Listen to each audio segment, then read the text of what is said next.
BJP ने राज्यसभा चुनाव के लिए जयप्रकाश निषाद को उम्मीदवार बनाया है। उन्होंने आज नामांकन भी भरा है, लेकिन सोहेल देव भारतीय समाज पार्टी के जो अध्यक्ष हैं ओम प्रकाश राजभर, वह उनकी उम्मीदवारी पर सवाल उठा रहे हैं।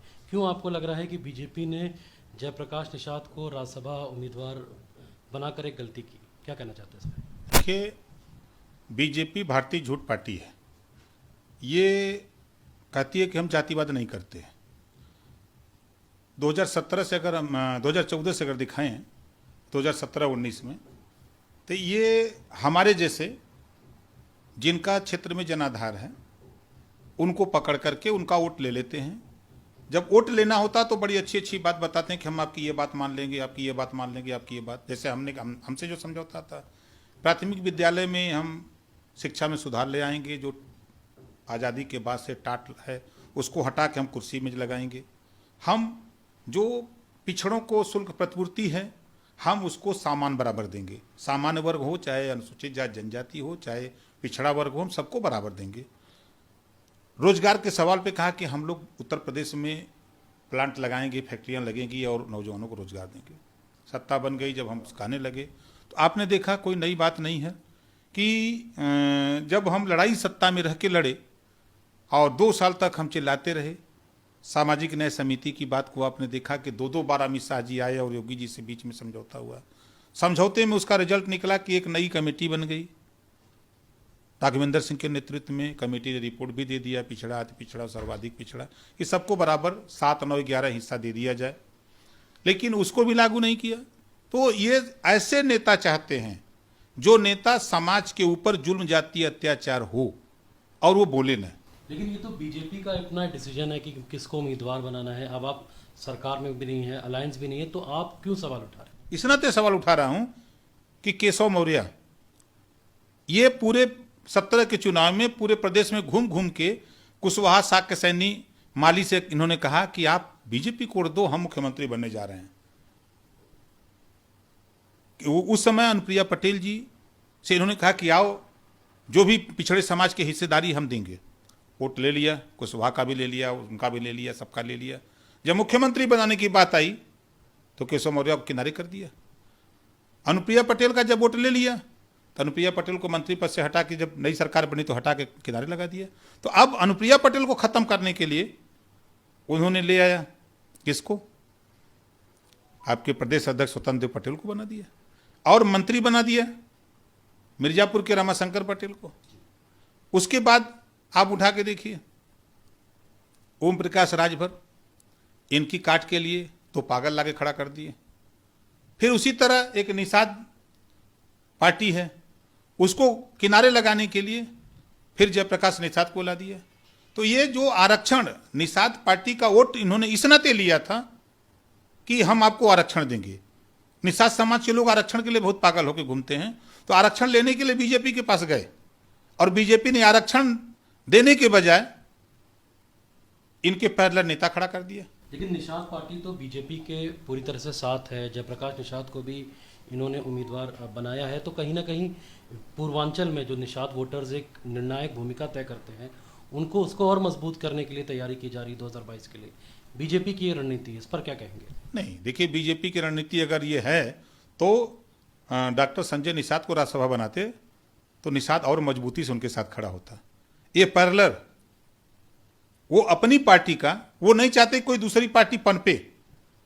निषाद पार्टी अगर से वो जाते तो लोकसभा, राज्यसभा के अंदर खड़ा होकर के आरक्षण की वकालत करते।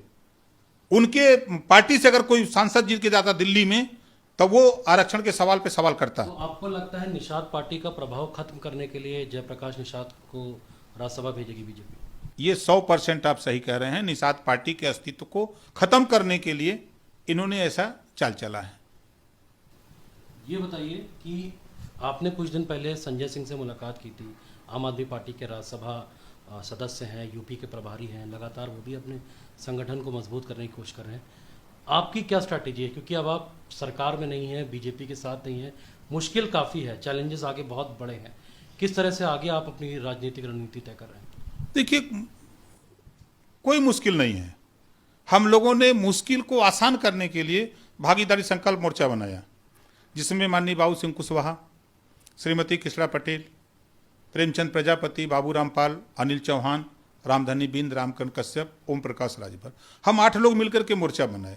और हम आपने देखा कि हम सबसे मिलते हैं कि जो लोग हमारे विचारधारा से, जो पिछड़ों को, उत्तर प्रदेश में 1600 थाने हैं, 52% आबादी है, ये पिछड़ों को 52% आरक्षण दिलाना चाहते हैं, 52% थाने पर ये दरोगा देखना चाहते हैं, 75 जिले हैं, 18 कमिश्नरी है, उसमें हिस्सेदारी चाहते हैं, ये रोजगार चाहते हैं कि पिछड़े दलित को भी रोजगार मिले। ऐसे लोग जो चाहते हैं कि शिक्षा में सुधार हो, स्वास्थ्य में उनको बेहतर स्वास्थ्य मिले, नौकरी मिले, रोजगार मिले, ऐसे जो लोग चाहते हैं वो लोग भागीदारी संकल्प मोर्चा में उनका स्वागत है। इस बात को लेकर के डॉक्टर संजय सिंह ने जो बात आपने कहा, तो उनकी बात हुई है हम लोगों से, और वो भी इसी बात के लिए तैयार हैं कि नहीं, आपकी लड़ाई सही है, आप जो कह रहे हैं वो सही है, हम आपके साथ हैं, हम लोग आगे मिल करके भी इस कारवां को आगे बढ़ाया जाएगा। 2022 में एक मोर्चा बना के यही चुनाव लड़ेगा, आप लोग मिलकर सब लड़ेंगे? 100% हम तो मोर्चा बनाए हुए हैं और हम लोग मजबूती से हैं। ये देखिए, पहले के ये देश कृषि प्रधान देश था, अब जाति प्रधान देश है। तो ये उत्तर प्रदेश जाति प्रधान देश है। आप किसी पार्टी को ले लीजिए, सब पार्टी जब टिकट बांटती है तो जाति के नाम पर मंत्री बनाती है, तो जाति के नाम पर संगठन बनाती है, तो जाति के नाम पर, ये तो खाली भाषण देते हैं कि हम जातिवादी नहीं हैं। तो अब जातिवाद के आधार पर आप देखिए, आज के तारीख में कुशवाहा, साक्य सैनी, पटेल, चौहान, राजभर, बिंद, केवट, कश्यप, पाल, प्रजापति, इसके अलावा भी अर्कबंसी है, बारी है, बियार है, रजवार है, गोंड है, नाई है, धरिकार है, ये तमाम जातियां जो अति पिछड़ी और दलित और जुल्हा, दुनिया, अंसारी, सारी जाति, उसके बाद ब्राह्मण, राजपूत, भूमियार। समाजवादी पार्टी ने फूलन देवी जी को अभी श्रद्धांजलि दी थी और उनके नाम पे कई कार्यक्रम भी किए थे। आपको लगता है एमबीसी वोट बैंक के लिए बीजेपी का एक मास्टर स्ट्रोक है? देखिए, मूर्ति के चक्कर में सपा, बसपा, भाजपा, ये तो मूर्ति में जूझ गए हैं, लेकिन भागीदारी संकल्प मोर्चा हिस्सेदारी के लिए जूझ रहा है। हम सिपाही, दरोगा, बाबू, चपरासी, तहसीलदार, लेखपाल बनाने के लिए जूझ रहे हैं कि ये जो समाज की हिस्सेदारी है, हमारी आबादी जितनी है, आबादी के हिसाब से हम लोगों को हिस्सेदारी मिले, इसके लिए जूझ रहे हैं। ये तो गले में माला, ये गले में माला डालते हैं, अब विचारों पर ताला। ये उस महापुरुष को, जैसे इन्होंने, चाहे गौतम बुद्ध जी हों, चाहे महात्मा ज्योतिबा फूले हों, चाहे सावित्रीबाई फूले हों, चाहे महाराजा सुहेलदेव हों, चाहे डॉक्टर अंबेडकर हों, जब इनके जन्मदिन या इनके परिनिर्वाण दिवस पे ये लोग माला तो डालते हैं, लेकिन उनके विचारों पे ताला लगा देते हैं कि नहीं, हम उनके विचार को नहीं मानेंगे, खाली माला पहना के हमको वोट चाहिए, यही सब करते हैं। आखिरी सवाल है आपसे, उत्तर प्रदेश में इधर ब्राह्मण वोट बैंक को लेकर जो एक पॉलिटिक्स हो रही है, सपा कह रही है भगवान परशुराम की मूर्ति लखनऊ में लगवाएगी, बीएसपी कह रही है हम उनसे भी बड़ी मूर्ति लगवाएंगे, कांग्रेस ने बोला है कि परशुराम जयंती पर जो छुट्टी रद्द की थी उसको बहाल किया जाए, जितिन प्रसाद कांग्रेस के नेता हैं वो ब्राह्मण चेतना यात्रा भी निकाल रहे हैं, बीजेपी भी अपनी तरफ से विपक्ष पर हमला बोल रही है इस पूरे मुद्दे को लेकर, आप इसको किस तरह से देखते हैं? देखिए, हम चाहते हैं कर्पूरी ठाकुर, सावित्रीबाई फूले, महात्मा ज्योतिबा फूले, छत्रपति साहू जी महाराज, डॉक्टर अंबेडकर, महाराजा सुहेलदेव जी, गौतम बुद्ध जी, अहिल्याबाई होलकर, दक्ष प्रजापति, अगर मूर्ति लगाने की बात ये लोग कर रहे हैं तो हम इन महापुरुषों के नाम पे, जिस दिन भागीदारी संकल्प मोर्चा की सरकार बनी, उस दिन हम अस्पताल और कॉलेज खोलेंगे। अस्पताल खुलेगा तो लाखों लोगों का इलाज होगा, कॉलेज खुलेगा तो हजारों हजार डॉक्टर, मास्टर, इंजीनियर, कलेक्टर पैदा होंगे। मूर्ति बनने से कुछ नहीं मिलेगा, मूर्ति बनने से पैसे का नुकसान है। बनाना है तो उन्हीं के नाम से आप यूनिवर्सिटी खोल देते, कोई फैक्ट्री खोल देते, कोई कॉलेज खोल देते, तो उसका लाभ समाज को भी तो मिलता। तो हम लोग इनसे हट करके, हम लोगों की जो विचारधारा है, भागीदारी संकल्प मोर्चा की जो विचारधारा है, अनिल बाबू सिंह कुशवाहा, श्रीमती किशरा पटेल, ओम प्रकाश राजभर, बाबूराम पाल, प्रेमचंद प्रजापति, अनिल चौहान, रामधनी बिंद, रामकरण कश्यप, जो हम लोगों की विचारधारा है, ये हम लोग चाहते हैं कि रोजगार, शिक्षा, स्वास्थ्य, नौकरी बेहतर हो, इस पे हम लोग काम करना चाहते हैं। धन्यवाद।